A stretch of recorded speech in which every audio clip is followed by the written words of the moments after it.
Fala, Fê. A culpa disso tudo é de vários atores, né? O PT tem uma parcela significativa do momento odioso que nós estamos vivendo. Momento de fanatismo, momento de polarização extremada, né?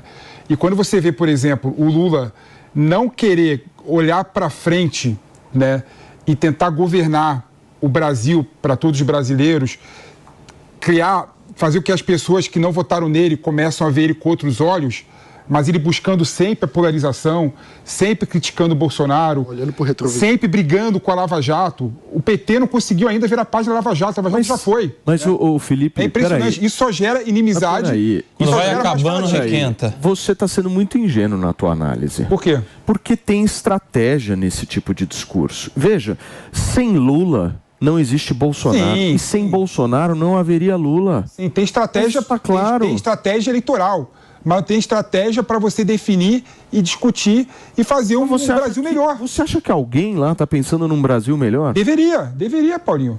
Se eu voto alguém como candidato a presidente, voto alguém para cargo eletivo, eu quero que ele construa um Brasil melhor do que é hoje. É interessante eleitoralmente para o Lula ficar falando de Bolsonaro. O cidadão quer um Brasil melhor. O cidadão quer, seja aquele que votou no Lula ou que votou no Bolsonaro, o cidadão deseja. Então é importante também que nesse debate a gente consiga separar os interesses dos líderes populistas que comandam a polarização, ou seja, o interesse do Lula, o interesse do Bolsonaro, que colocam o país em segundo plano em nome dos seus projetos de poder, e isso é claro, mas a gente não pode tratar como se o eleitor que escolhe o Lula ou que escolhe o Bolsonaro fosse igual, porque no fim das contas, o que o eleitor, o que o cidadão deseja é um país melhor, sim. Então, a gente não pode colocar os defeitos do líder como se fosse o defeito do país como um todo. Você pediu, não, eu pedi, porque a gente estava vendo uma imagem ali agora há pouco, Paulinho, e talvez isso tenha sido também estratégia do governo. Das mulheres do governo estarem perto do presidente Lula o tempo todo. As que sobraram. Claro, as que sobraram, para rechaçar a ideia dele ter agora agido contra as mulheres. Então, estava vendo aqui a própria Janja, a Lu Alckmin, a Simone Tebet, a própria presidente do STF, a Rosa Weber, a ministra da Saúde, Nízia Trindade, e algumas outras dos povos originários também. Talvez isso tenha sido uma estratégia de marketing ali para falar, não, o Lula ele é amigo, sim, da causa feminista, e está aqui a prova disso. Todas essas ministras, pessoas importantes do governo ao lado dele, como se fossem muitas.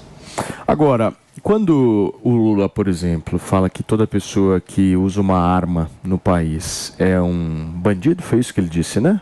Acho que as aspas dele foram essas, ou algo parecido. Covarde. Ele está contribuindo. Aí são vários os elementos, né? Essa fala é do Lula, aí você pega a Janja fazendo o L, aí veste o vermelho, aí não sei o quê.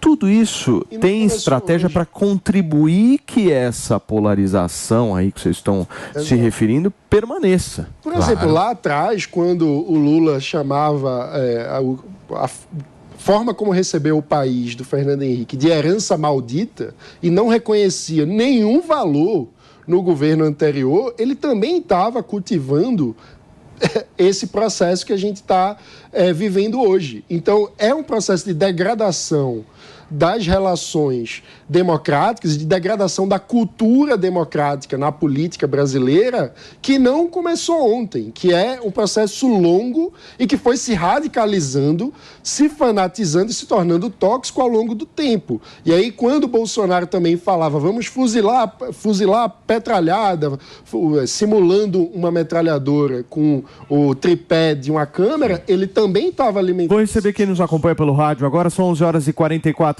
Para você que sintonizou na programação da Jovem Pan, a gente está repercutindo aqui todos os desfiles que ainda acontecem no Brasil em comemoração ao Dia da Independência, o 7 de setembro. Fala, Filipão. Marinho, só para acrescentar o que você colocou aqui, né, apesar desse discurso do Lula ter vindo já há algum tempo, né, tá muito pior no Lula 3. Né? Se eu fosse assessor do Lula direto e tivesse confiança do Lula, eu falaria para ele parar com essas lives diárias que ele faz. Porque todas as declarações que ele dá de forma completamente equivocada se dão nessa live, né? É impressionante como essa live feita de forma informal, de forma meio bonachona até, que Lula dá margem a esse tipo de discurso que acaba ressoando muito na sociedade. A live do Lula é igual o cercadinho do Bolsonaro. É muito pior. Não deveria existir. É muito pior. É muito pior que o cercadinho do Bolsonaro. Todas as declarações que fica discutindo horas e horas nos programas aqui da Jovem Pan vêm da live diária do Lula. Se ele não fizesse live diária, não ia ter nenhum assunto, nenhum jornal brasileiro, mas é impressionante. Foi assim no caso da declaração dele que usa arma é covarde. Foi assim no caso da votação secreta do STF.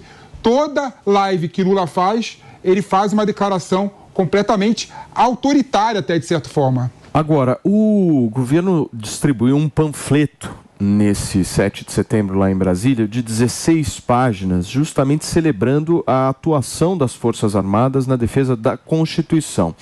Só para vocês terem uma ideia, esse livrinho tem 16 páginas e abre com o slogan do evento, que é Democracia, Soberania e União, e está descrevendo os 4 eixos elaborados pelo governo Lula. Nessa primeira página desse livrinho, dizem o seguinte, abre aspas, celebram a atuação das Forças Armadas da defesa da Constituição de 1988, ou seja, uma celebração verdadeira e promovida pelo governo às Forças Armadas, que vão ao encontro daquilo que a gente estava dizendo, de ser um ato absolutamente simbólico, e aquela foto que eu até exibi, que a gente pediu para exibir, a Mari Vasco colocou para a gente, dos 4, se não me engano, 4 comandantes das Forças Armadas e ministro da Defesa junto com o presidente Lula dando as mãos, vejam só, essa foto vai absolutamente ao encontro disso que eu estou me referindo em relação a esse panfleto. Agora, uma outra observação para você que nos acompanha aqui na programação da Jovem Pan em relação ao desfile de Brasília é que o verde e amarelo e a camisa da seleção brasileira não foram predominantes nas arquibancadas.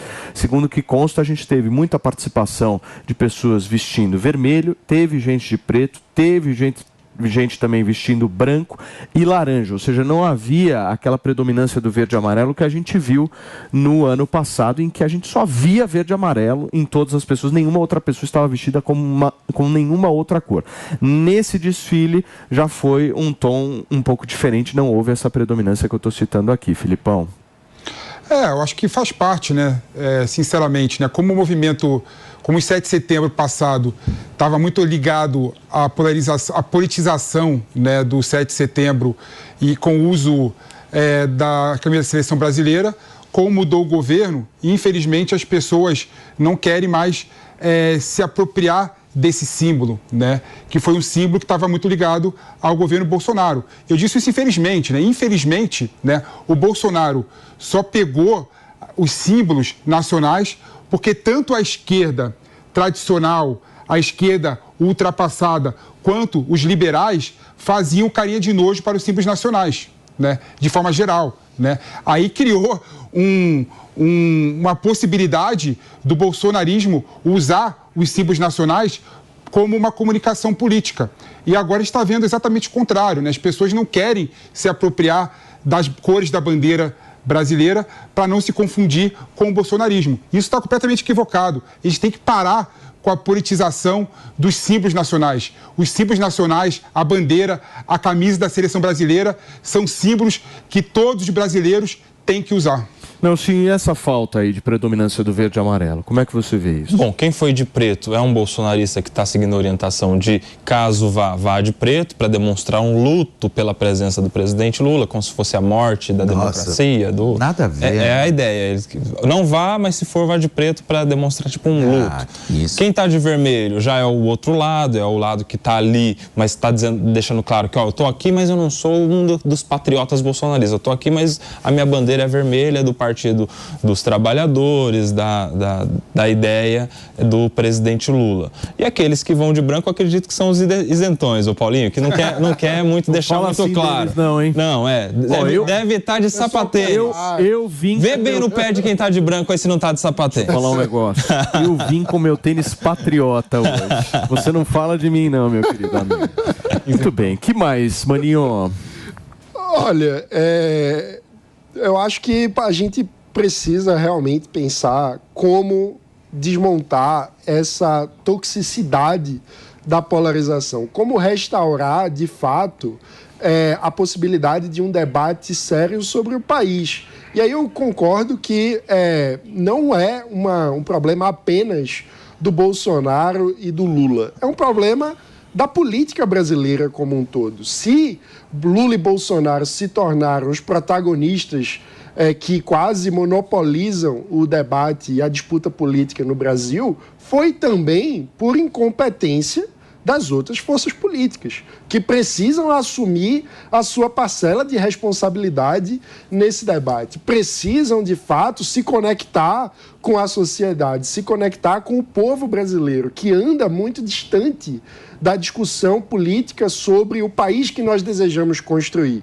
E aí, é muito simples. Qual foi a última vez que você, que está aí em casa, foi convidado por um partido político para discutir uma solução para um problema concreto da sua comunidade?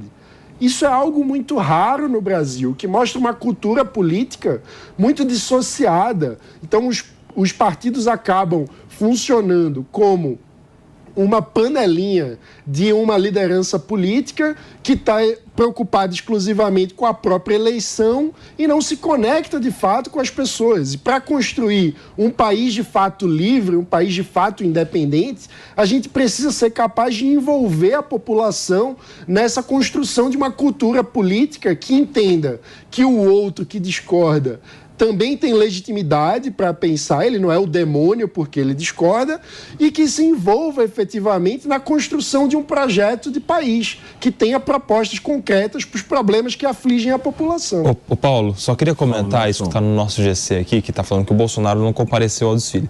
Eu acho que por ele teria comparecido sim em algum desfile, justamente para gerar comparação. Talvez ele tenha esperado o convite do Tarcísio, do Ricardo Nunes. Acho que sim, porque seria uma oportunidade. Não. Fazer campanha do Fica em Casa e ir pro desfile. Não, mas calma. Mas Fica em Casa é lá em Brasília. Se ele vai estar em São Paulo, vem para ver ele. Você acha mesmo que ele queria estar lá? Eu acho que ele queria estar em algum lugar para fazer a comparação, para mostrar, olha o desfile do Lula e o desfile que está o Bolsonaro. Olha como está o Bolsonaro, tem muito mais gente. Em quê? Ia mudar na demonstração de força, de prestígio com esse público. Eu acredito que ele esperou um convite. Você acha que ele ficou melindrado, em resumo da ópera? Com a falta de convite. Claro, é melhor ser convidado e rejeitar o convite, declinar. Convidar o Bolsonaro para festa. Eu acho que tem muito a ver com o que o próprio Felipe Monteiro acabou de dizer. Eu acho que ele faz a campanha para o Fique em Casa e ali ele vai aparecer de repente no desfile. Eu não sei se faria sentido também isso, né, senhor? Paulinho, por que é que o Tarcísio e o Nunes não convidaram? Para não ter o risco dele aceitar, meu amigo. É claro que ele queria estar presente. E fez campanha para Fica em Casa, não tem sentido. Fica em casa em Brasília, nos outros locais e tal. Mas ele... que ele desejava disputar a força, fazer uma medição de quem atrai mais público, é a premissa também que, enfim, que politiza, né? Mas politiza. Tô falando que tá certo. Tô falando que tá certo. Ele tá em condições políticas de fazer isso? Acho. Tem uma turma que pode acontecer o que for, vai estar seguindo o Bolsonaro. Não, eu entendo, mas tá rolando todos os processos. Não dá para negar que o Bolsonaro é uma força política que consegue congregar várias pessoas, vários apoiadores. Ele consegue levar milhões de pessoas onde ele quiser que leve. Então, mas ele é midiático, ele é bom. Mas falar que isso vai medir força com o governo Lula, encher mais mas eu acho do que o Lula é pequeno. Mas também eu acho que ele pegar um evento como esse, como o 7 de setembro, e volta a falar mais uma vez, só para fazer política e levantar populismo, acho que não. Não, errado, Felipe. É errado, mas é uma análise que eu acho que para ele politicamente seria algo a ser olha só, daqui a pouquinho a gente vai transmitir ao vivo uma coletiva do prefeito Ricardo Nunes lá do AMB. A Beatriz Manfredini está se posicionando para trazer essa informação ao vivo aqui para vocês dentro de alguns instantes. Você concorda, mano, com essa análise do Koba? Olha, talvez.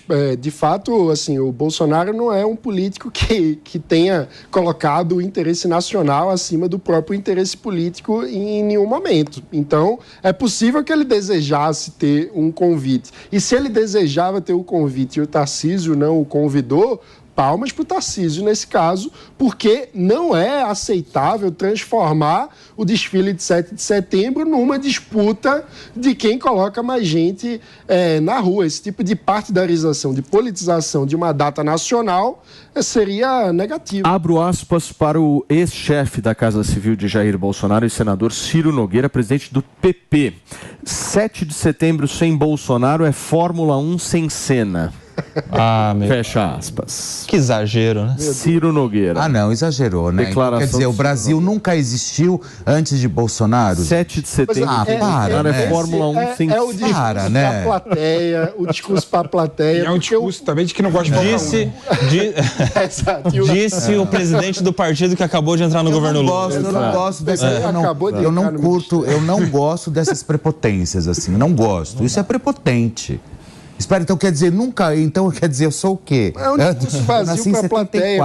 O Brasil não existia. O partido dele está no governo Lula. Gente, deixa eu me despedir de quem nos acompanhou pelo rádio nesse feriadão. Muito obrigado pela sua audiência, pela sua companhia. A gente fica por aqui. Essa é a Jovem Pan Jornalismo Independente.